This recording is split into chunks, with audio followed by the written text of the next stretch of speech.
d'orthographe. Aujourd'hui, on va parler des mots invariables. Qu'est-ce que ça veut dire les mots invariables? Ou bien, qui sont les mots invariables? Très bien. Donc, l'objectif de notre leçon, ou bien la compétence visée, c'est savoir écrire les mots invariables. J'observe et je découvre. Donc, regardez bien cette phrase. Lisez avec moi cette phrase. Viens à la maison rapidement, car nous ne t'avons pas vu depuis longtemps. On répète une deuxième fois. Viens à la maison rapidement, car nous ne t'avons pas vu depuis longtemps. Très bien. Donc, regardez bien cette phrase. Lisez cette phrase plusieurs fois. Donc, très bien. Donc, viens à la maison rapidement, car nous ne t'avons pas vu depuis longtemps. Très bien. Donc, maintenant, relève dans cette phrase les éléments suivants. Une préposition. Donc, est-ce que vous pouvez me montrer la préposition dans cette phrase? Très bien, Jamila. C'est à. Donc, viens à la maison. À, c'est la proposition. Très bien. Viens à la maison rapidement, car nous ne t'avons pas vu depuis longtemps. Donc, la proposition, c'est à. Très bien.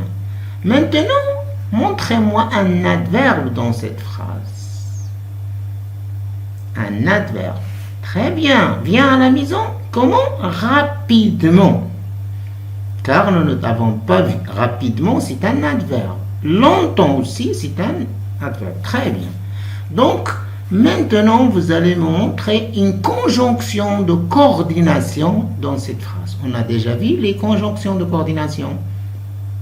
Donc, on va lire la phrase. Viens à la maison rapidement, car nous ne t'avons pas vu depuis longtemps. Très bien, la conjonction de coordination, c'est car. Très bien. Donc, maintenant, la préposition dans cette phrase, c'est à. Très bien. Un adverbe, c'est le mot rapidement. Très bien. Une conjonction de coordination, c'est le mot car. Très bien. Regardez bien ces mots. Donc, est-ce qu'on peut mettre rapidement au pluriel? Très bien. Viens à la maison rapidement. Maintenant, nous allons changer le verbe viens au pluriel. On va dire venez à la maison rapidement. Est-ce qu'on va changer le mot rapidement, ou bien le mot car, ou bien le mot ou la préposition à? Donc non, nous ne pouvons pas les changer. Ce sont des mots qui s'écrivent toujours de la même façon. Les mots qui s'écrivent toujours de la même façon, ce sont des mots invariables. Ça veut dire ces mots ne changent pas, ni de genre, ni...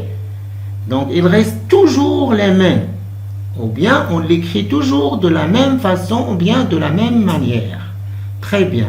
Est-ce que ces mots s'accordent en genre et en nombre? Non, ils ne s'accordent pas.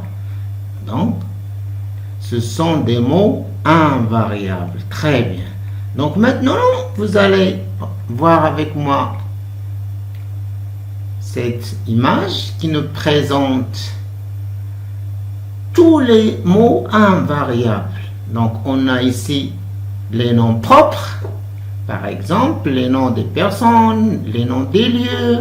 Par exemple, ici, on a la ville de Lyon. C'est une ville, donc elle reste toujours, ce mot reste toujours invariable. Il ne change pas ni de genre, ni de nombre. On a aussi le mot Mozart, le musicien Mozart. On a la Joconde. Et on a aussi les interjections. Oh, ah, bravo, stop. On a aussi les conjonctions. Mais, ou, et, donc, or, ni, car. On a aussi les adverbes, beaucoup, demain, facilement. Et on a aussi les prépositions. À, de, pour, dans, sous, sur et avec. Donc, les mots invariables, ce sont les noms propres, les interjonctions, les conjonctions, les adverbes et les prépositions. Très bien. Merci à votre écoute. À la prochaine séance, on va faire des exercices concernant les mots invariables. Au revoir, à la prochaine.